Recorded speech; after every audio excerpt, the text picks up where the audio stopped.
Hello everyone. तो कैसे हैं आप सब? आई होप आप सब अच्छे होंगे और उतने ही अच्छे तरीकों से आप सभी की पढ़ाई चल रही होगी।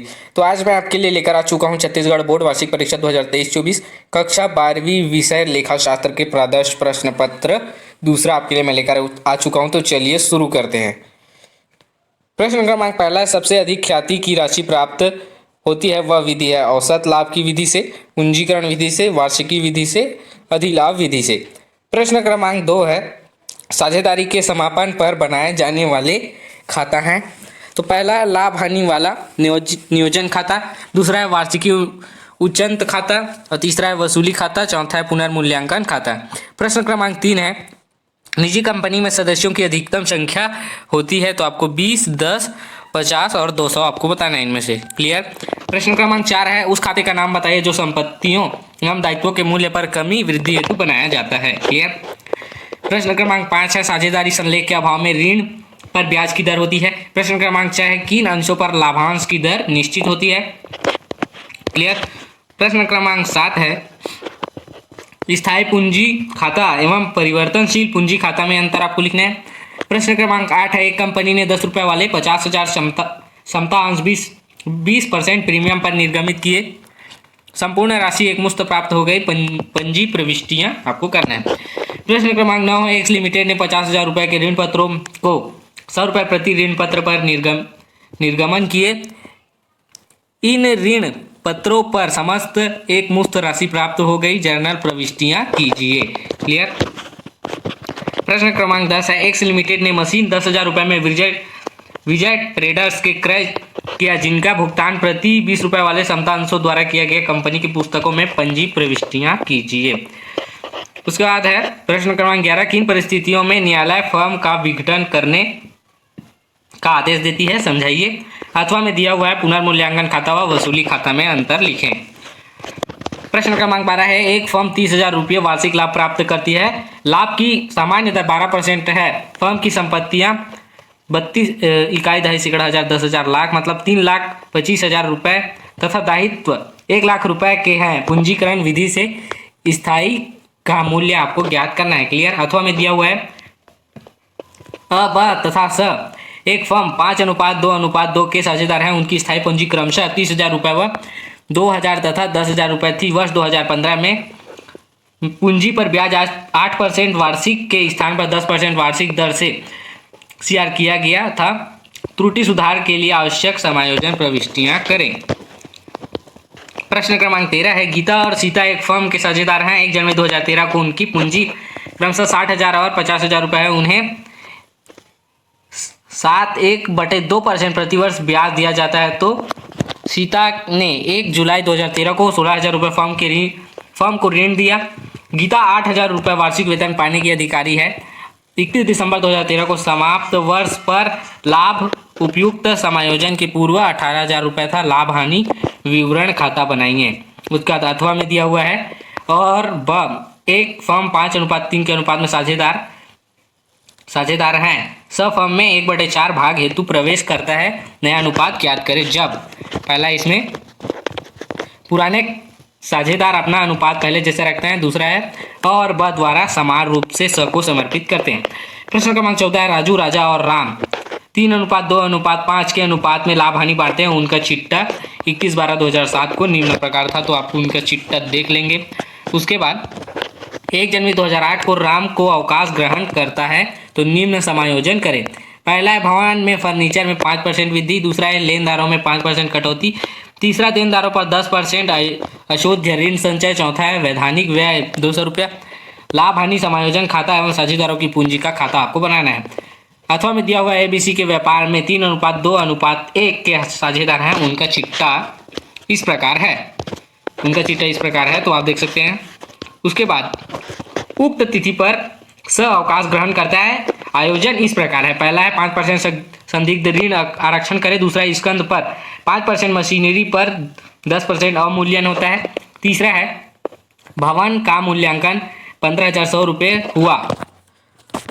पुनर्मूल्यांकन खाता व पूंजी खाता आपको बनाना है। प्रश्न क्रमांक 15, एक लिमिटेड ने 10 रुपये वाले 1,000 समता अंश जनता में निर्गमित किए, राशियों की मांग इस प्रकार की गई कि आवेदन पर 2 रुपये प्रति अंश आवंटन पर 3 रुपये प्रति अंश तथा याचना पर 5 रुपये प्रति अंश सभी राशि पर समय प्राप्त हो गई कंपनियों की पुस्तकों में पंजी प्रविष्टियां करें। अथवा में दिया हुआ है उसी के, शीतल लिमिटेड ने 10 रुपये वाले 1000 अंश को जनता में निर्गमित किए। राशि इस प्रकार मांगी गई, आवेदन पर 2 रुपये प्रति अंश, आवंटन पर 4 रुपये प्रति अंश, याचना पर 4 रुपये प्रति अंश। कुल 12,500 अंशों के लिए आवेदन प्राप्त हुए। अनुपातिक आवंटन गया। आवेदन पर प्राप्त अतिरिक्त राशि का प्रयोग आवंटन में किया गया। सभी राशि यथा समय प्राप्त हो गई। जर्नल प्रविष्टियां आपको करना है। क्लियर। प्रश्न क्रमांक 16 है, एक फर्म में एबीसी बराबर के साझेदार 31 दिसंबर 2013 को सी मृत्यु हो गई। इस स्थिति में उस देय की राशि 30,000 रुपये थी। यह निर्णय लिया गया कि राशि 5,000 रुपये वार्षिकी द्वारा भुगतान की जाएगी। इसका प्रथम भुगतान 1 जनवरी 2014 को किया गया और अन्य भुगतान प्रतिवर्ष 1 जनवरी को किए गए। जिस उत्तराधिकारी को यह राशि मिलती थी उसकी मृत्यु 2 जनवरी 2018 को हो गई। प्रतिवर्ष अदत्त राशि पर 10 वार्षिकी दर से ब्याज की गणना की जाती है। वार्षिकी उचंत खाता आपको बनाना है। क्लियर। अथवा में दिया हुआ है उसी के, XYZ एक फर्म में 3:2 अनुपात के साझेदार हैं। उन्होंने 31 दिसंबर 2014 को फर्म का समापन किया। उनका चिट्ठा निम्न प्रकार था। तो संपत्तियों से उनका पुस्तक मूल्य से 10% कम वसूले हुए लेनदारों का पूरा भुगतान किया गया। समापन व्यय 1,000 रुपये हुआ। एक संदिग्ध दायित्व के लिए जिनकी पुस्तकों में कोई व्यवस्था नहीं थी 1,000 रुपये का भुगतान किया गया। वसूली खाता एवं पूंजी खाता बनाइए। क्लियर। प्रश्न क्रमांक 17 है, निम्न की रोजगार प्रविष्टियां करें। पहला है, 100 रुपये के ऋण पत्र को 95 रुपये में जारी किया गया। दूसरा है, 100 रुपये वाले ऋण पत्र को 95 रुपये में निर्गमन किया गया जिसका शोधन 105 हुआ। क्लियर। तीसरा, एक ऋण पत्र 100 रुपये में निर्गमित हुआ तथा 105 रुपये में शोधन हुआ। उपयुक्त प्रत्येक मामलों में ऋण पत्र पर अंकित मूल्य 100 रुपये था। अथवा में दिया हुआ है उसी के, एक कंपनी दूसरे कंपनी को 99,000 के पुस्तक मूल्य की संपत्तियां क्रय की। यह सहमति हुई कि 100 रुपये वाले 11% ऋण पत्रों पर निर्गमन द्वारा क्रय मूल्य भुगतान किया जाएगा। यह मानते हुए कि पहला सम मूल्य पर निर्गमित किए, दूसरा है 10% कटौती पर निर्गमित किए, तीसरा है 10% प्रीमियम पर निर्गमित किए। आवश्यक जर्नल प्रविष्टियां आपको करना है। क्लियर है।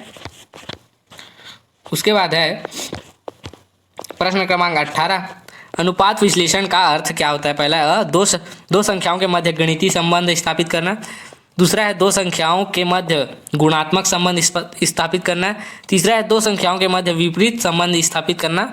और चौथा, इनमें से कोई नहीं तो आपको बताना है इनमें से। क्लियर।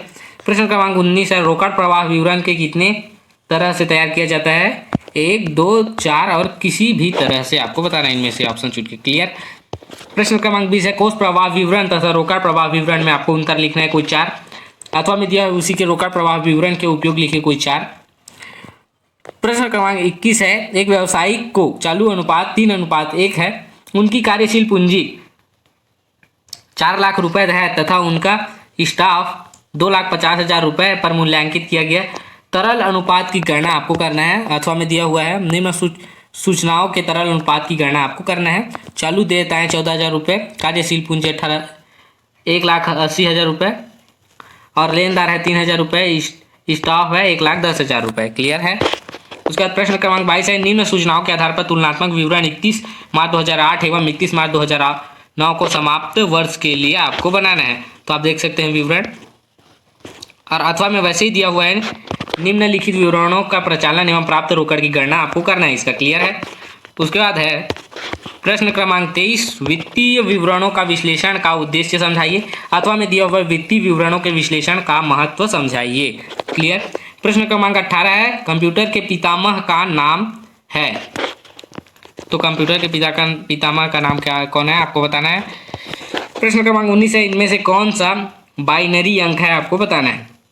अथवा में उसके बाद प्रश्न क्रमांक 20 है, कंप्यूटर लेखांक प्रणाली के लक्षण आपको लिखना है कोई 4। उसके बाद अथवा में दिया हुआ है, कंप्यूटर लेखांकन प्रणाली के दोष लिखिए, आपको कोई 4 लिखने हैं। क्लियर है। प्रश्न क्रमांक 21 है, इलेक्ट्रॉनिक विस्तार पत्र की 4 विशेषताएं लिखिए। अथवा में दिया हुआ है, अनुपात विश्लेषण के लाभों को लिखिए, आपको कोई 4 लाभ यहाँ पे लिखना है। क्लियर है। प्रश्न क्रमांक 22 है, चिट्टे की विशेषताओं का वर्णन कीजिए कोई 4। उसके बाद प्रारंभिक प्रविष्टियां एवं अंतिम प्रविष्टियां को आपको समझाना है। क्लियर है। प्रश्न क्रमांक 23 है, किसी भी प्रकार के लेखांकन